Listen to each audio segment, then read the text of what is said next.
Boa tarde, pessoal, tudo bem?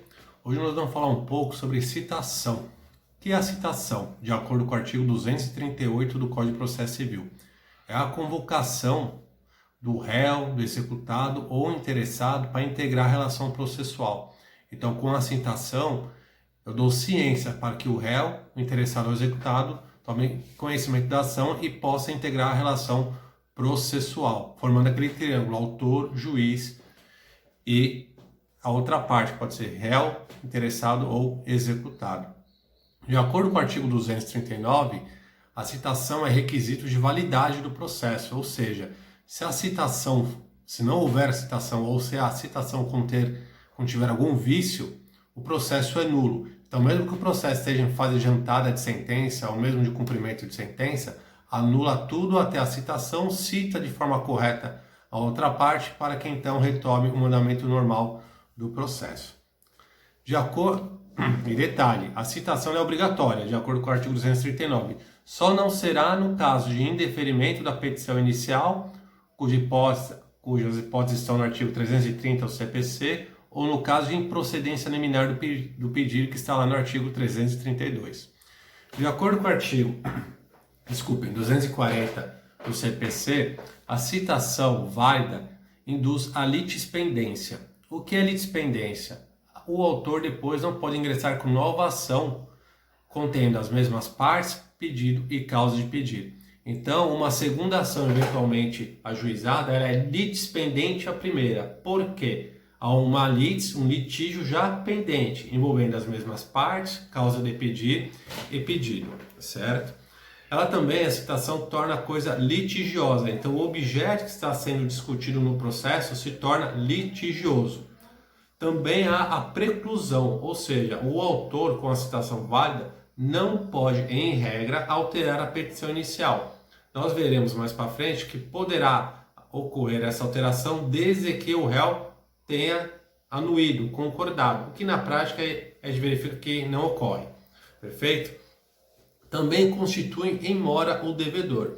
Se nós estamos diante de um débito sem data de vencimento, a citação válida estabelece a data. A partir daquela data está em mora o devedor. Então, a partir daquela data, o objeto da obrigação é devido, desde que, ressaltando, não haja na obrigação, no contrato, por exemplo, uma data já estipulada de vencimento.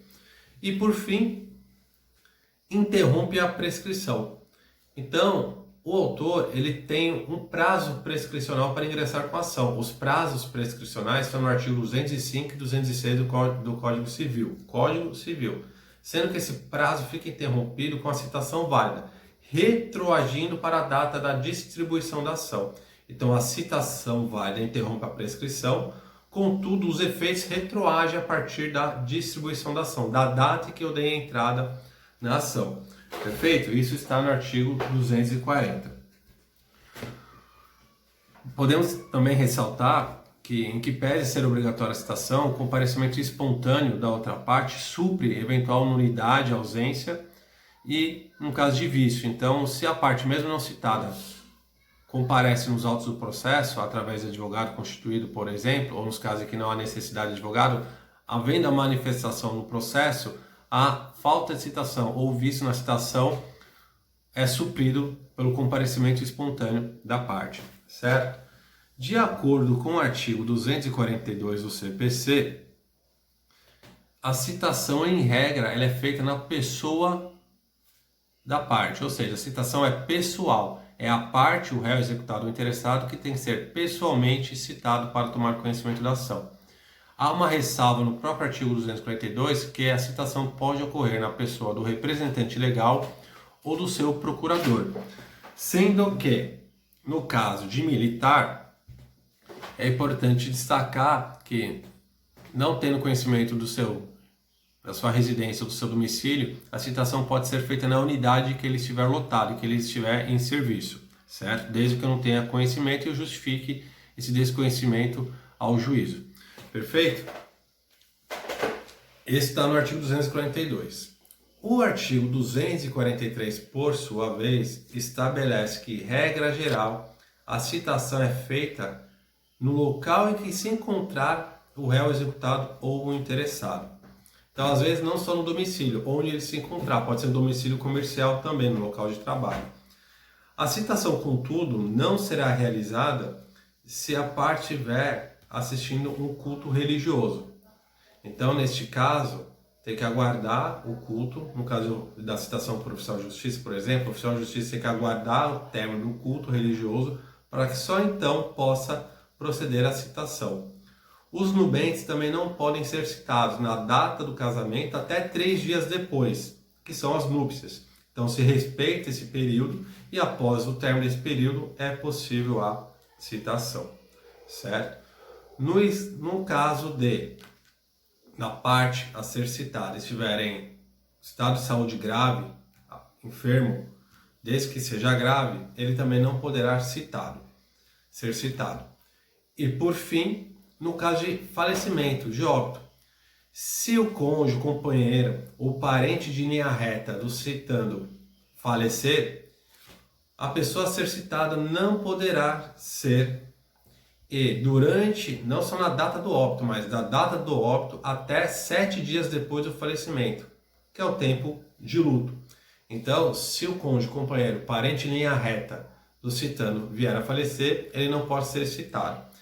Parente também colateral em até 2º grau também não pode ser citado. Então, como funciona, pessoal?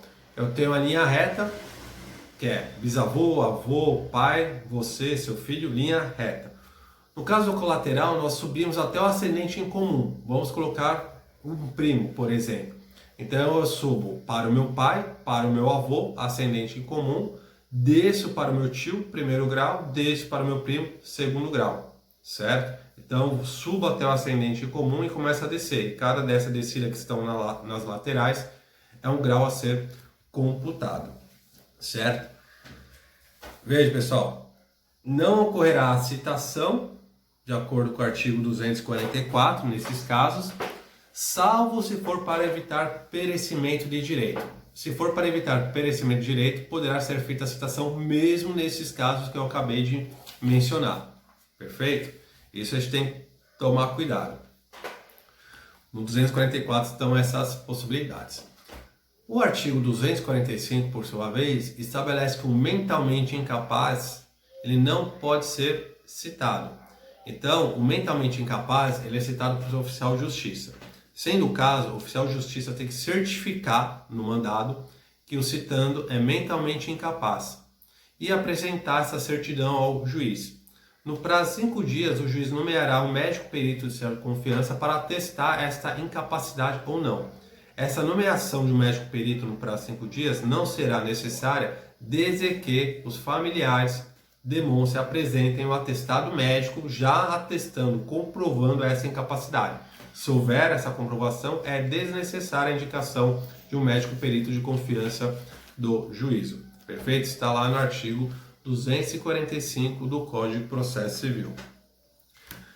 Como eu disse, o mentalmente incapaz ele é citado por oficial de justiça. Por quê?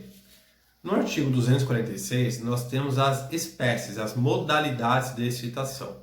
Então, nós temos citação pelo correio, que é a regra geral, a citação por oficial de justiça, certo? A citação por escrivão ou chefe de secretaria, a citação por edital, que é citação através de jornais, e a citação por meio eletrônico. Essa citação por meio eletrônico foi uma novidade do CPC 2015 em razão da maioria dos processos é PJE, Processo Judicial Eletrônico. Então é possível a citação, desde que o tribunal tenha o aparato, sistema tecnológico adequado, é possível a citação por meio eletrônico. Então a citação pelo correio, via correio com aviso de recebimento, o AR, por oficial de justiça, por escrivão ou chefe da secretaria. Se a pessoa ser citada comparecer espontaneamente no balcão de atendimento, ela poderá ser citada pelo escrivão ou chefe da secretaria. Por edital, não conseguir a citação pelo correio, nem tampouco pelo oficial de justiça, nem escrivão, nem pelo chefe de secretaria. É possível, em último caso, a citação por edital, em jornais de grande circulação, cujo ônus é do autor, salvo, ou seja, tem que pagar, recolher as custas, salvo se for beneficiário da justiça gratuita. Neste caso, não tem que pagar nada e esta providência será tomada pela serventia, pelo cartório ou secretaria da vara. Então nós temos que essas modalidades.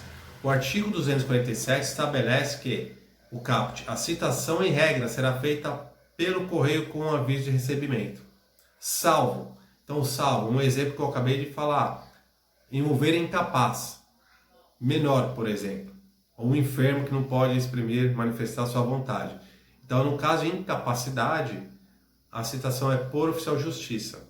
Se a parte contrária for a fazenda pública, município, estado, união, distrito federal, nesse caso a citação também se fará por oficial de justiça. São dois exemplos que estão no artigo 247.